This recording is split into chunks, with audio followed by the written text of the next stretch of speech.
it can affect people that are close to us too. So I would just say to educate yourself on what sickle cell is. Hello, everyone. You're listening to Black Girl Sickle Cell Podcast. I'm your host. I am the Everhart. I am a YouTuber, designer, and yes, you guessed it, a Black woman living with sickle cell. This podcast is for you to understand how it feels to live with an illness in day-to-day society and seeing how being Black with an illness is not easy. This episode, we're going to talk to a special guest. Brother, his name is Dante Robinson. He also has sickle cell anemia too. So we're going to talk about introducing him, introducing himself, him talking about borrow him with sickle cell, like whatever he wants to say, and then questions and more. So let's get into it. What's your name? Dante Robinson. Do you want to say your age? You don't have to if you want to. I'm 36. I'm not 35. Um, Girl, you forgot you just told me happy birthday in September. yeah. So I'll just be flying. Short memory loss. Real. All right. So you your Black husband, Black father with sickle cell. Yes, ma'am, that is true. Black husband, black father. I mean, real father, not them little fake dads. Real father. With sickle cell. Unfortunately, yeah, with sickle cell. You want anything else to say or say Uh, yourself? hmm. Well, like Ayana said, 36-year-old male, Philadelphia. Um, I was born having sickle cell disease, so I've been dealing with it my whole life. I am a father of two. Well, soon to be three. Got one in the oven. Got a little baby in the oven. Congratulations. Thank you, sis. Appreciate that. Um, yeah, but I've been battling with this disease, like I said, for my whole life. It's been an interesting journey to say the least. But I'm still here and I'm still fighting. So, Mm, yeah. You got anything else? uh, yeah, what else am I supposed to be saying? Like I'm gonna do whatever you wanna. I thought we was like gonna get deep, like You wanna dive like say crazy. something about the medical field. Um, the medical field is the medical field. Like this, The medical field is horrible. yeah, the medical field is very horrible. Like especially dealing with sickle cell. Like you get the shitty end of the stick. So yeah, it's not the medical field is not my biggest Especially being Black. for sure. It's not my biggest fan or like my biggest friend. But unfortunately, we still got to use them though. So Mm-hmm. All right, so I'm going to get to the questions. All right, so can you share your story of being diagnosed with sickle cell, which you already did? you want to like share it a little bit more, like want to go a little bit deeper into it or something. I remember, like on the panel discussion, you talked about your mom and your grandmom. Oh, okay. Yeah. So again, I've been living with this since a little pup, but of course, in the earlier stages of my life, I didn't know what sickle cell was. I didn't really know what was going on like medically.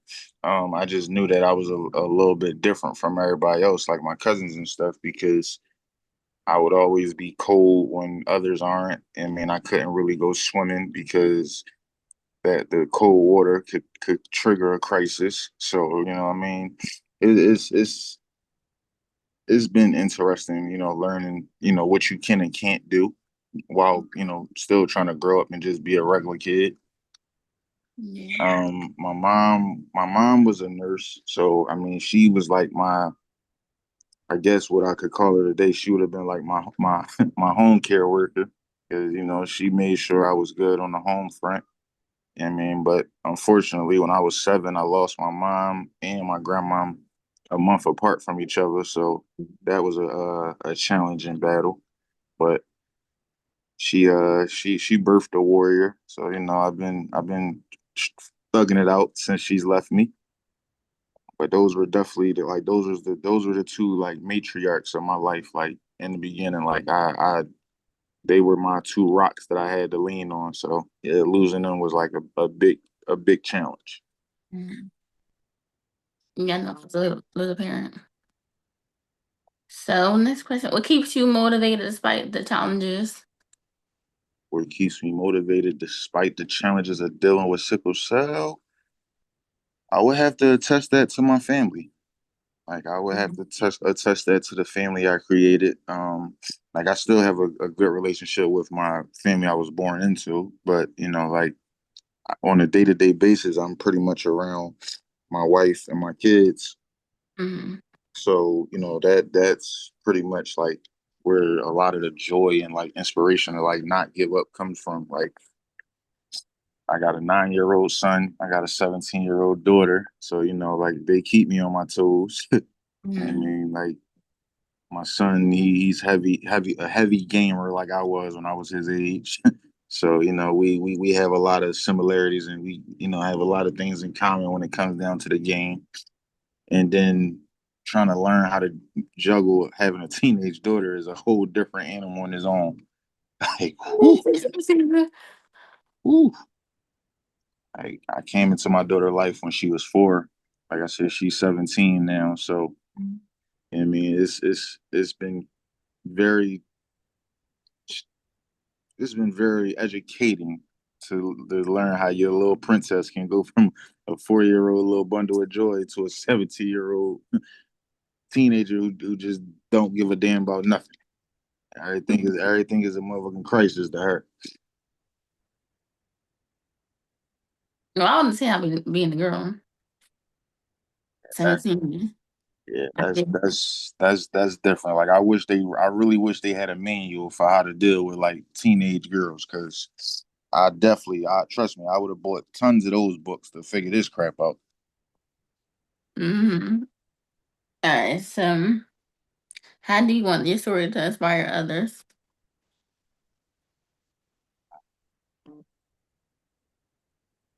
Truthfully, I would say I would hope my story inspires others to know it's okay to never quit. Mm-hmm. Like of course, with life, you're gonna come into a lot of challenges, a lot of like, especially my life. Like I could have given up a long time ago, like a long time ago. Like I had a lot of people, you know, cast thoughts on me, thinking I would crash out and turn into this terrible human being because I did lose my mom and grandmom at such a young age. My dad really was never really like in my life. Like I knew of him, but he really wasn't in my life because he chose alcohol over me.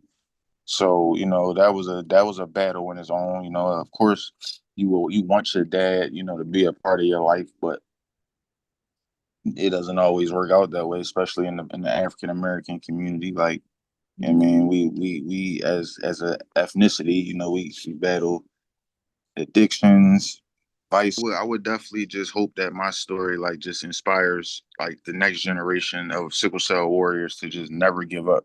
Like Yeah. no matter how hard it get, somebody's life is always harder than yours. That's one thing I definitely learned like while dealing with this disease. Like, because we know how our battles are. You're a fellow warrior like me, but there's also people who have worse cases of sickle cell, like worse than what I have. So Mm-hmm. it's definitely taught me to like be empathetic and understand that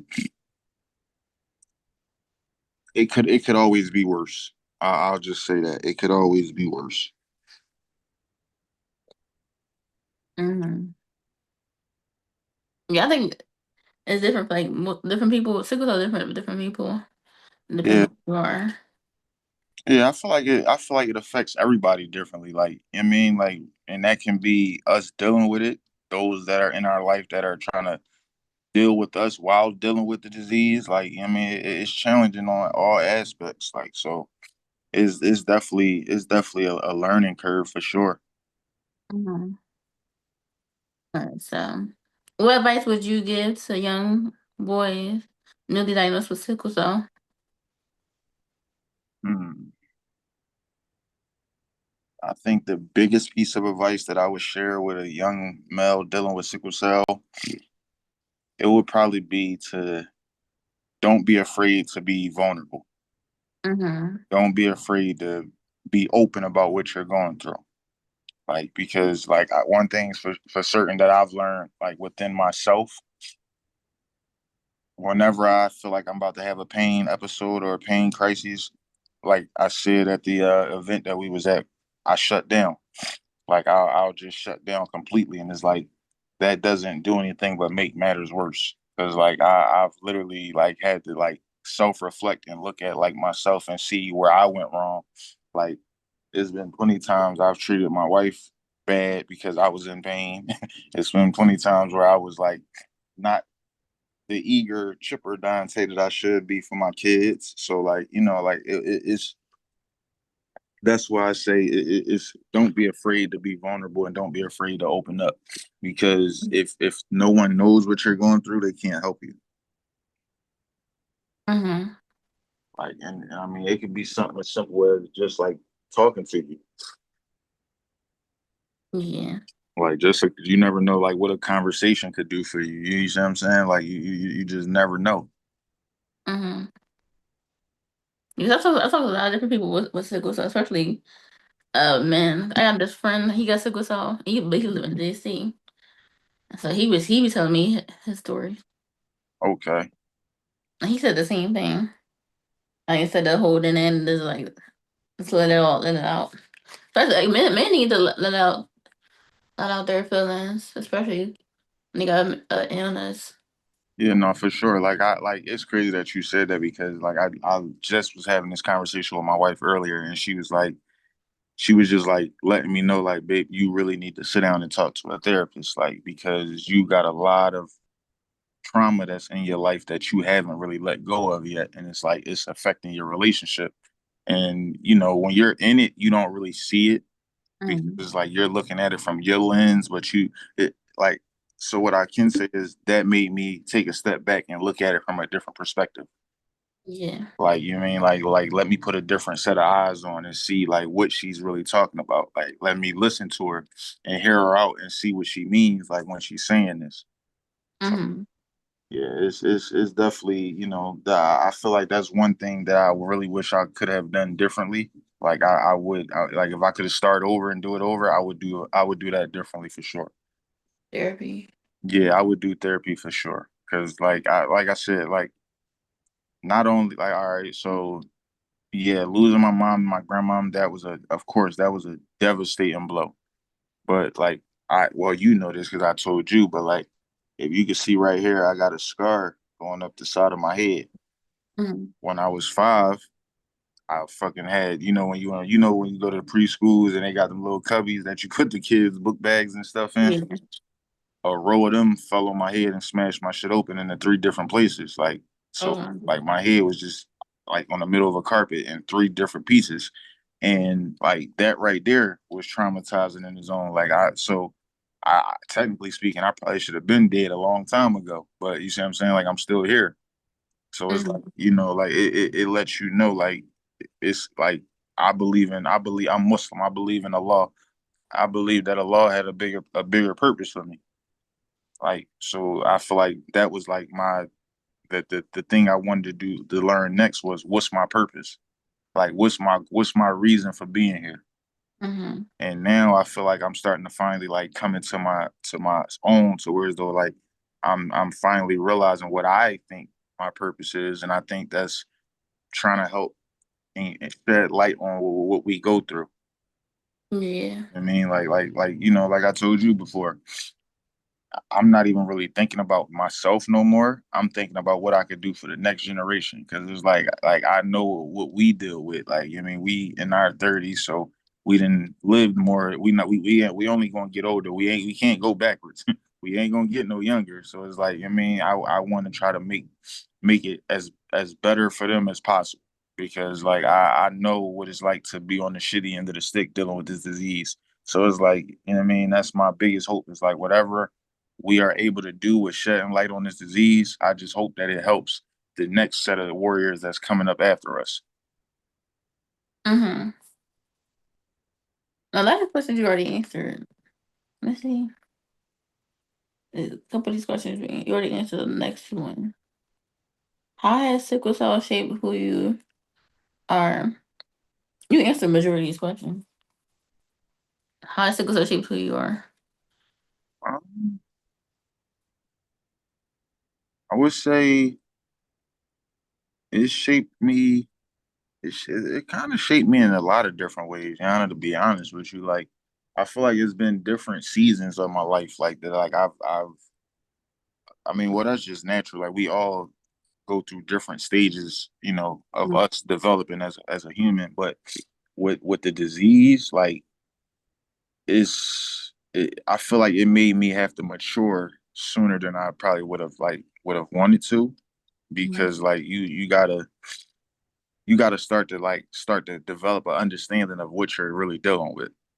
You see what I'm saying? Like you gotta start to know what's going on with you. You see what I'm saying? Like because when we be in these hospital stays and stuff like that, like when we kids, of course you got your guardian or your parent or whatever, the doctors pretty much are talking to them and telling them what's going on with you. But because we weren't old enough to really understand what we were dealing with. So it's like now that I've gotten older and it's like I've been dealing with it on my own for so long, it's like I've looked back and was like, okay, this part of my life was shaped because of this, or this part of my life went this way because of that. Like now I could kind of look back on it and kind of see like why certain things were the way that they were. So I would definitely say that not I said sickle cell shaped my life. I'm gonna say I ain't gonna say for the better, but it did a good enough job to like help me understand what my life really was about. Mm-hmm. That's like have sickle cell. It shows you a lot about you and yourself and different other people. How Yeah, you for sure, for sure, because it does give you, I want to say, that vision or that visual to like let you see like how you are or how other people are, like because like I know we get judged so easy, like we we are judged before we even get like before people even get a chance to get to know us. Mm-hmm. Like when I came into the hospital Wednesday or whatever, I was talking to one of the nurses that was administering my medicine and shit. And I'm like, it's so crazy that when we come in here, you guys don't even know us as the person. Y'all just know us as what the chart says. Like, I mean, before y'all get to meet the actual human being, y'all just going off what it says in these notes. And it's like that can cloud a person's judgment too. Because it's like if I'm just going off what I'm reading, do I even really want to get a chance to know this person? Yeah. You know what I'm saying? So it's like it's tricky. It's tricky. All right. So next question: how do you view women with sickle cell as opposed to men? Uh, hmm. You know what? That's very interesting because I up until most recently, like getting acquainted with you, getting acquainted with It's who- here. Tierra, what was the little superhero young lady name, the one that made the book, Um, Sarita. Sarita. There you go. Like outside of y'all three, I don't really know too many other females that got sickle cell. Like I don't really have the biggest like sickle cell support group or like friend group. So like I really didn't know like how it affected women or how it bothered women. But so I guess that's another thing I would say, like when I was growing up, when I was going to the chop and stuff like that. At Chop, they had a thing where they had this camp called Camp Free to Be Me. And what that did was they would gather all of the sickle cell patients, and we would go up to the Poconos for like a weekend or whatever, and like just get to learn more about sickle cell. Get to learn about your body, learn about like the do's and don'ts, or the triggers that can cause us to have a flare up. So I would say, if anything, I would hope that like we could get some funding to like start something like that before adults. Mhm. You see, what like to be able to like group, like get us all together, like that way you can start to learn, like how is it different with a female dealing with sickle cell as compared to like us being men dealing with it. Mhm. Like I said, I feel like if you don't converse and have those conversations, you're never going to know. Like, especially if you're not dealing with somebody who has the disease, it's like, how would you know? Mhm. Because I'm like when I was like younger, I noticed like they treated me different than my friend. He was like they kept telling him, oh, they would mistreated him. They was you are you a man? You're supposed to be doing all that stereotypical stuff. Are Hmm. you a man? This and the third. I'm like, even though he a man, still treat him as like a regular person. Right. Like he has sickle cell. Treat him Hmm. a regular patient. Like you always treat all your other patients, not because he a man. Yeah, that's true though. I mean, shoot, I've went through that. Like even with my cousins, like my boy cousins, they never like being as though they didn't really understand what I was going through. It was, oh, you need to man up. You need, stop acting like a little girl. Toughen up, dog. I'm like, dog, if you only knew the battle I was dealing with, like I don't think you would be saying this stuff. Mm-hmm. Like, and it's like cousins of mine now, like now that we're older and they like have gotten to know like what I've been dealing with. Now it's like they'll bring it up now, like, damn, cuz I feel bad for, trying to like make fun of you when we was younger because I didn't really know what you was going through. So yeah, I definitely feel like that plays a huge part for sure. Like that stigmatism of black men. I mean, not even I ain't even want to just say black men, but men, period.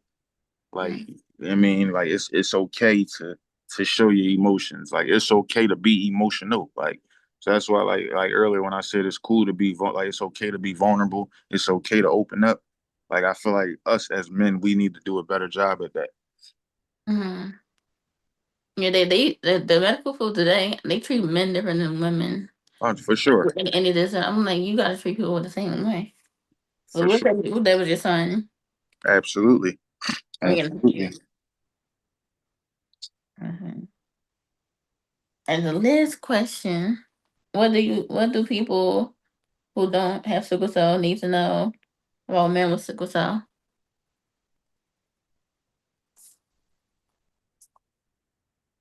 It's a good question. I don't even know how I'm supposed to answer that. Like, um, mm, you finally hit me one that got me a little stuck right now. Now, wait, repeat that again. You said, what do people who don't have sickle cell need to know about men who do have sickle cell? What do people who don't have sickle cell need to know about men who do have sickle cell? Uh, I would probably say the biggest thing for me would be to never judge a book by its cover. Mm-hmm. I think that's probably like one of the biggest things I would say because like even like with like having to be in the medical like world as much as we have to be in it, right? Like I've realized like when I come to the hospital, like or when I go to the ER or whatever the case may be, I've heard more often than none. Your labs look fine. You look fine. You don't look like you're going through a pain episode. And it's Yeah. like you like so it's like you can't just assume that by looking at me that I'm not going through the pain that I'm telling you I'm going through. Mm-hmm. Like, you know what I mean, like, but so that's why, yeah. If anything, I would probably lean on that. Like, don't judge a book by its cover because you don't really know what's going on. Like, you won't know unless you take that chance to get to know. Mm-hmm. Like, if you already gonna go into it blinded or with blinders on, like, just assuming that I'm okay because I look fine or I look like I'm healthy or I look like I'm not bothered. Like, we have been dealing with pain for so much of our life that we've we've learned to mask what we're going through. Like we build up a pain tolerance to whereas though like we're so used to being in pain on a day-to-day basis that you start to do look like nothing's wrong with you, but that's not always true. Mm-hmm. I got one more question. What do you think about priapism? I didn't know nothing about priapism until Don. Oh, not what's his name? Demetrius. Wyatt talked about it. It's a boy named Demetrius. He talks about priapism, and like he has like this thing called Save the Middle Trunks or whatever. Whatever. I didn't know nothing about that until I heard his story. So I'm like, what do you think about priapism or sickle cell in men? I'm gonna be honest with you, Yana. I don't even know what the Priapism. hell that is. I'm gonna be all the way real with you. I don't even. I couldn't give you an honest answer on that because I I don't think even. it's something about. Uh, it's got to do with men. Like they don't mention like these stuff to like men. Like when they like this turn out they don't care. They don't mention this stuff about that men got to go through. 'Cause I didn't know nothing about it until he did like a video on it on his Facebook or Instagram. And I'm like, I didn't know men to go through that. Yeah, I that's didn't something. know what it was. That's something I can say I'm definitely going to look into now because I Yeah. definitely don't know what the hell it is. I like I be trying to tell the nurses all the time like y'all learn all these big old medical terminologies like "Doc, stop talking to me like I'm a nurse. I don't know what the hell you saying. Like Exactly. I don't know what the fuck you talking about right now. Talking about some goddamn privatism and all. Man, I don't know what that is. You got to break it down into simpler forms for me so I can kind of grasp what we talking about here. I think he mentions it. You gotta probably watch the video of him saying it. Like watch his Demetrius Wyatt. They call him Air the Prophet because they rap. And then you also want to add before we finish. Uh, I would say, guys, stay tuned in with Ayana. She's gonna have some dope guests that grace, her pod. But also I would just say take the time to learn about sickle cell. Like even though it's only predominantly found in African Americans, it doesn't always only affect us. It can affect people that are close to us too. So I would just say to educate yourself on what sickle cell is Mm-hmm. and how it affects your loved ones because I feel like that can help and that can go a long way. Yeah. Okay. So thank you for joining me. No problem, no problem. Yeah. See you. Thank you guys for listening to this episode of Black Girl Sickle Cell Podcast. And thank you to my brother Dante for joining me and sharing his story and his life with sickle cell. The audio will be different from the visual, but tune into the audio on Spotify. And thank you guys for listening again. Don't forget to like, comment, and subscribe. And below. Thank you. Have a good one.